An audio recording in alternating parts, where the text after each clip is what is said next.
শ্রীমদ্ ভগবদ্গীতা যথাযথ দ্বিতীয় অধ্যায় সাংখ্যযোগ শ্লোক নাম্বার ২৬। অথ চৈনম নিত্যজাতম নিত্যম বা মন্যসে মৃতম তথাপি ত্বম মহাবাহো নৈনম শোচিতুমুর্হসি। শব্দার্থ: অথ আর যদি চ ও এনম এই আত্মাকে নিত্যজাতম সর্বদা জন্মশীল, নিত্যম নিত্য, বা অথবা মন্যসে মনে করে, মৃত্যম মৃত, তথাপি তবুও, তম তুমি, মহাবাহ হে মহাবীর, ন না, এনাম এই আত্মার জন্যে, শচিতুম শোক করা, অর্হসি উচিত নয়। অনুবাদ: হে মহাবাহ, আর যদি তুমি মনে করো যে আত্মার বারবার জন্ম হয় এবং মৃত্যু হয়, তাহলেও তোমার শোক করার কোনো কারণ নেই। তাৎপর্য: প্রায় বৌদ্ধদের মতো কিছু দার্শনিক আছে যারা আত্মার দেহাতীত স্বতন্ত্র অস্তিত্বের কথা মানতে চায় না। ভগবান শ্রীকৃষ্ণ যখন ভগবদ্গীতা বলেন, সেই যুগেও এই ধরনের নাস্তিক ছিল। তাদের বলা হতো লোকায়িত ও বৈভাষিকা। এই সমস্ত দার্শনিকদের মতবাদ হচ্ছে জড় পদার্থের সমন্বয়ের কোনো এক বিশেষ পরিণত অবস্থায় প্রাণের উদ্ভব হয়। আধুনিক জড়বিজ্ঞানী ও জড়বাদী দার্শনিকেরাও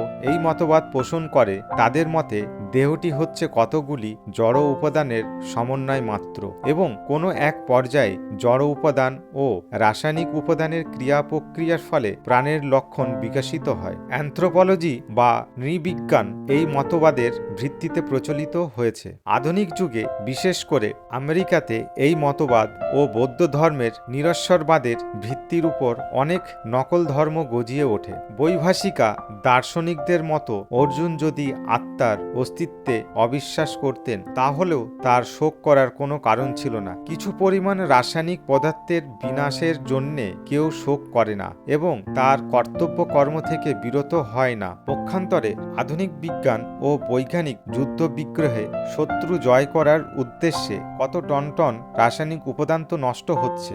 বৈভাষিক দর্শন অনুসারে দেহের সঙ্গে সঙ্গে তথাকথিত আত্মার বিনাশ হয়। সুতরাং অর্জুন যদি বৈদিক মতবাদকে অস্বীকার করে আত্মাকে নশ্বর বলে মনে করতেন, অর্থাৎ দেহের সঙ্গে সঙ্গে আত্মাও বিনাশপ্রাপ্ত হয় বলে মনে করতেন, তাহলেও তার অনুশোচনা করার কোনো কারণই ছিল না। এই মতবাদ অনুযায়ী যেহেতু ঘটনাচক্রে জড় পদার্থ থেকে প্রতি মুহূর্তেই অসংখ্য জীবের উদ্ভব হচ্ছে এবং প্রতি মুহূর্তেই এই রকম অসংখ্য জীব বিনাশপ্রাপ্ত হয়ে পুনরায় জড় পদার্থে পরিণত হচ্ছে, তাই এর জন্যে দুঃখ করার কোনো কারণ নেই। এই মতবাদের ফলে যেহেতু পুনর্জন্মের কোনো প্রশ্নই ওঠে না, তাই অর্জুনের পিতামহ আচার্য আদি আত্মীয় পরিজনদের হত্যাজনিত পাপের ফল ভোগ করারও কোনো ভয় নেই। কিন্তু সেই সঙ্গে ভগবান শ্রীকৃষ্ণ বিদ্রূপ সহকারে অর্জুনকে মহাবাহু, অর্থাৎ যার বাহুদয় মহাশক্তি সম্পন্ন বলে সম্বোধন করেছেন, কারণ অন্ততপক্ষে তিনি বৈদিক জ্ঞানের বিরোধী বৈভাষিকদের মতো স্বীকার করেননি এবং তার ফলে তাকে মনে করিয়ে দিয়েছেন তিনি ক্ষত্রিয়। এই বর্ণবিভাগ বৈদিক সংস্কৃতির অবিচ্ছেদ্য অংশ এবং যে এই বৈদিক বর্ণাশ্রম ধর্ম মেনে চলে, সে বৈদিক নির্দেশ অনুযায়ী আত্মার অস্তিত্বে বিশ্বাস করে।